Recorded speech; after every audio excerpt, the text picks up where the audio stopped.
अस्सलाम वालेकुम। लास्ट में हमने स्टार्ट किया होता है बैक्टीरियल कॉर्नियल अल्सर। इसमें हमने पढ़ा था tell the symptoms. Now we are going to study about the science. ठीक है, साइंस जो डॉक्टर ऑब्जर्व करेगा। तो बैक्टीरियल कॉर्नियल अल्सर में सबसे पहले तो हम स्नेलन्स चार्ट से जो है ना पेशेंट का चेक करेंगे विजन को। ठीक है, तो जब हम उसको दिखाएंगे ना तो उसको कुछ भी नज़र नहीं आ रहा होगा, मतलब उसको नज़र आ रहा होगा लेकिन कम नज़र आ रहा होगा। ठीक है, तो विजन इज़ रिड्यूस्ड। उसके अलावा क्या होता है, लिड्स उसकी देखते हैं हम, तो डॉक्टर जब ऑब्जर्व करता है उस पेशेंट के लिड्स को तो वो एडिमेटस हुई होती हैं। ठीक है, उनके अंदर एडिमा हुआ होता है। इसके अलावा जब उसकी कंजक्टिवा को डॉक्टर देखता है तो वो रेड हुआ होता है, कंजेस्टेड हुआ होता है। लिम्बस को देखता है तो वहाँ पे सीलियरी कंजेशन होती है। सीलियरी कंजेशन क्या होती है कि लिम्बस पे लास्ट में हमने देखा था एक्टिव स्टेज जब हमने देखी थी तो उसमें हमने देखा था कि किस तरह से सीलियरी कंजेशन हुई थी, वेज़ोडाइलेशन हुई थी लिम्बस पे ब्लड वेसल्स की, तो उसकी वजह से सीलियरी कंजेशन नज़र आती है हमें। इसके अलावा डिस्चार्ज भी नज़र आ सकता है। ठीक है, पुरलेंट होता है। क्यों होता है? क्योंकि बैक्टीरिया है ना, तो पस प्रोड्यूस करने वाले बैक्टीरिया हैं, तो पुरलेंट डिस्चार्ज होगा। इसके अलावा हम कॉर्निया को देखेंगे। अब कॉर्निया को जब हम देखेंगे ना तो हमें अल्सरेटेड एरिया नज़र आएगा, ग्रेइश वाइट या yellowish white in colour, depending upon कि वो हमारी क्या है, स्टेज कौन सी है। ठीक है, हमने देखा था ना कि जो इन्फिल्ट्रेटिव स्टेज होती है उसमें येलोइश वाइट कलर आता है और जो एक्टिव स्टेज होती है उसमें ग्रेइश वाइट कलर आता है। तो उसके मुताबिक ही हमारा अल्सरेटेड एरिया जो होगा उसका कलर आएगा। ठीक है, इसके अलावा कॉर्निया में जो अल्सर के इर्द गिर्द वाला एरिया होगा वो हेजी हुआ होगा क्योंकि वहाँ पे एडीमा हुआ होगा और इन्फ्लेमेटरी सेल्स आए होंगे। ठीक है, क्या हो गया, दरमियान में बिल्कुल हमारे पास कॉर्नियल अल्सर है, उसके इर्द गिर्द वाला एरिया क्या है, हेजी है, एडमेटस है। ठीक है, इसके अलावा जब हम उसकी करेंगे ना स्टेनिंग करेंगे, अब हम स्टेन यूज़ करते हैं, फ्लोरेसेंट स्टेन यूज़ कर सकते हैं, मोस्टली हम यही करते हैं। इसके अलावा हम रोज़ बंगाल स्टेन कर सकते हैं।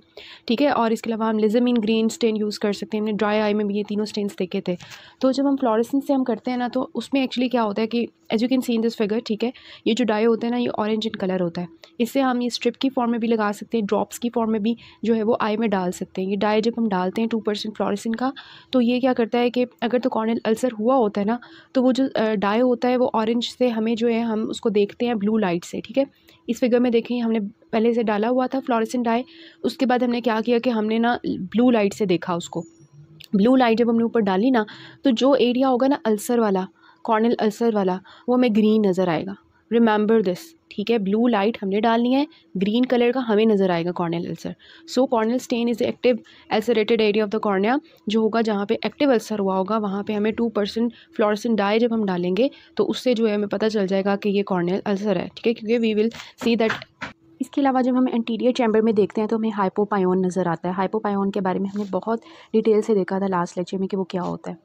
Remember this it is a sterile पस, जिसमें क्या होता है, ऑर्गेनिजम्स नहीं होते, बैक्टीरिया नहीं होते, लेकिन पॉलीमॉर्फोन्यूक्लियर सेल्स होते हैं, ल्यूकोसाइट्स होते हैं जो कि नीचे हमें नज़र आते हैं इंटीरियर चैम्बर में।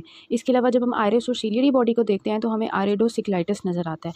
ठीक है, मतलब कि उसके अंदर इन्फ्लामेशन हुई होती है, आयरिस की भी हुई होती है और सीलियरी बॉडी की भी हुई होती है। क्यों हुई होती है? हमने देखा था ना कि जो बैक्टीरिया होते हैं वो टॉक्सिन्स रिलीज़ करते हैं, साइटोकाइंस आ जाते हैं वहाँ पे, जो कि हमारे पास जो है वहाँ पे आके फिर हमारे आयरिस और सीलियरी बॉडी की इन्फ्लेमेशन करवा देते हैं।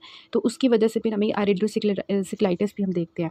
इसके अलावा जो बहुत इंपॉर्टेंट चीज़ है वो ये कि क्या होता है कि जब हमारे ये सारे सेल्स वहाँ पे पड़े हुए हैं, बैक्टीरिया हैं, तो हाइपोपायोन की वजह से क्या होता है, वहाँ पे जो ट्रेबेकुलर मैशविक होता है वो ब्लॉक हो जाता है। ठीक है, ट्रेबेकुलर मैशविक ने क्या करना था, हमारे जो इंट्राऑक्युलर प्रेशर था उसको मेंटेन करना था, जो ज़्यादा होना था उसने उसको ड्रेन कर देना था। लेकिन अब जब वो ब्लॉक हो जाएगा तो वहाँ पे जो है वो ड्रेनेज का प्रॉब्लम आ जाएगा, तो ऑब्वियसली वहाँ पे क्या होगा, इंट्राऑक्युलर प्रेशर रेज हो जाएगा। तो इस सब को ये जो हमारे पास साइंस है ये डॉक्टर देखेगा पेशेंट के अंदर। ठीक है, ये आपके पास फिगर है 8.4 फ्रॉम योर बुक। ठीक है, इसमें देखें कि बिल्कुल सेंटर वाला जो ग्रीन कलर का आपको नज़र आ रहा है ना, ये एक्टिव अल्सर है, यहाँ पे अल्सर हुआ है। ठीक है, उसके बाद जिस अल्सर को देखें हमें ग्रीन नज़र आ रहा है। ठीक है, इसके इर्द गिर्द जो है हमें क्या नज़र आ रहा है, हेजी एडिमेटस कॉर्निया नज़र आ रहा है अल्सर के बाहर। ठीक है, हेजी नज़र आ रहा है कॉर्निया। उसके बिल्कुल बाहर आप देखें लिम्बस पे, यहाँ पे सीलियरी कंजेशन नज़र आ रही है, सारा ये रेडिश नज़र आ रहा है। और नीचे आपको ये नीचे बैठा हुआ हाइपोपायोन नज़र आ रहा है एंटीरियर चैम्बर में। अगर आप लिड्स की बात करें तो लिड्स आपके बिल्कुल स्वेल हुई हुई हैं। ठीक है, कंजक्टिवा की बात करें तो आपको रेड नज़र आ रहा है, कंजेस्टेड नज़र आ रहा है, डिस्चार्ज इसमें नज़र आ सकता है, पुरलेंट डिस्चार्ज हो सकता है इसमें। ठीक है, इसके अलावा हमने इसको फ्लोरेसेंट से मतलब स्टेन वगैरह कर लिया और यहाँ से आपको आयरिस तो नहीं नज़र आएगा, लेकिन आयरिडोसिक्लाइटिस भी होगा पेशेंट को, उसका इंट्राऑक्युलर प्रेशर रेज हुआ होगा, ग्लूकोमा हुआ होगा पेशेंट को, ये कॉम्प्लिकेशंस हैं इसकी। ठीक है, डिपेंडिंग अपॉन कि कितना वो फैला हुआ है। ठीक है, बैक्टीरियल कॉर्नियल अल्सर। और ऑब्वियसली पेशेंट का जो है ना, हम यहाँ से स्नेडन्स चार्ट से देखेंगे तो उसकी विजन कम हुई होगी। ठीक है, तो ये सब इसके साइंस हैं जो डॉक्टर ऑब्जर्व करेगा। Next is the clinical diagnostic points. ठीक है, तो डायग्नोस्टिक पॉइंट्स क्या होते हैं इसके, कि पेन हो जाती है, कॉर्नियल स्टेन पॉजिटिव होता है। कि पेशेंट को जो है वो पेन हो रही हो ना, तो हम कॉर्निया का देखेंगे कि कॉर्निया में कोई प्रॉब्लम चल रही है। इसके अलावा कॉर्नियल स्टेन पॉजिटिव होना चाहिए। जब भी हमारा कॉर्निया का कोई प्रॉब्लम होगा तो हम ओपीडी में भी देखते हैं कि पेशेंट को स्टेनिंग करवाते हैं हम देखने के लिए कि कॉर्निया में तो कोई प्रॉब्लम नहीं है। तो अगर पेशेंट को पेन है और वो सारे साइंस शो कर रहा है तो हमने उसका कॉर्नियल स्टेन करवाना होता है, जो कि अगर पॉजिटिव आ जाता है तो उससे हमें कंफर्म हो जाता है कि कॉर्नियल अल्सर है। ठीक है, हेजी कॉर्निया होना चाहिए, सीरियडी कंजेशन होनी चाहिए, हाइपोपायोन मे बी प्रेजेंट। ठीक है, तो ये सब डायग्नोस्टिक पॉइंट्स हैं जिससे हम जो है वो कंक्लूड कर सकते हैं that the patient is having the bacterial corneal ulcer. Next is about कि हम इसको मैनेज कैसे करते हैं कॉर्नियल अल्सर को। तो मैनेजमेंट में कि आपने ना हेडिंग बना के लिखना होता है अगर आप मैनेजमेंट करें। तो सबसे पहले हम हिस्ट्री एंड एग्जामिनेशन करते हैं, डायग्नोसिस करते हैं जिसमें हम इन्वेस्टिगेशंस वगैरह करते हैं और लास्ट में हम ट्रीटमेंट करते हैं। तो सबसे पहले हम हिस्ट्री एंड एग्जामिनेशन करेंगे पेशेंट का। So first of all we will see the clinical features. हम क्लिनिकल फीचर से डायग्नोज कर लेते हैं। ठीक है, उसके जो कॉर्नियल अल्सर्स हम क्लिनिकली हम डायग्नोज करते हैं जो पेशेंट प्रेजेंट करता है विद द साइंस। ठीक है, और दूसरा हम क्या करते हैं, आइडेंटिफाई करते हैं cause in the history. Patient से प्रॉपरली कॉज पूछते हैं। ठीक है, कि आप कोई कॉन्टैक्ट लेंस तो नहीं यूज़ कर रहे थे पहले, आपको कोई ट्रॉमा तो नहीं हुआ, कोई सरफेस डिजीज़ तो नहीं थी, कोई सिस्टमिक इम्यूनोसप्रेशन तो नहीं है, means you are not are you taking the steroids और यू आर डायबिटिक एटसेट्रा। ठीक है, इस तरह की हमने हिस्ट्री लेनी होती है पेशेंट की। तो उसके बाद हम जो है वो प्रॉपर हिस्ट्री लेके फिर हम डॉक्टर क्या करता है, स्टेनिंग करता है। ठीक है, स्टेनिंग करते हैं, फ्लोरेसेंट स्टेन यूज़ करते हैं या रोज़ बंगाल या लिज़ामिन ग्रेन, इनमें से कोई स्टेन हम डालते हैं आंखों में। उसके बाद हम स्लिट लैंप एग्जामिनेशन करते हैं। स्लिट लैंप एग्जामिनेशन आपने ओपीडीज़ में देखा होगा। तो पहले हम स्टेन डाल के फिर और स्लिट लैंप से हम एग्जामिन करते हैं कॉर्निया को।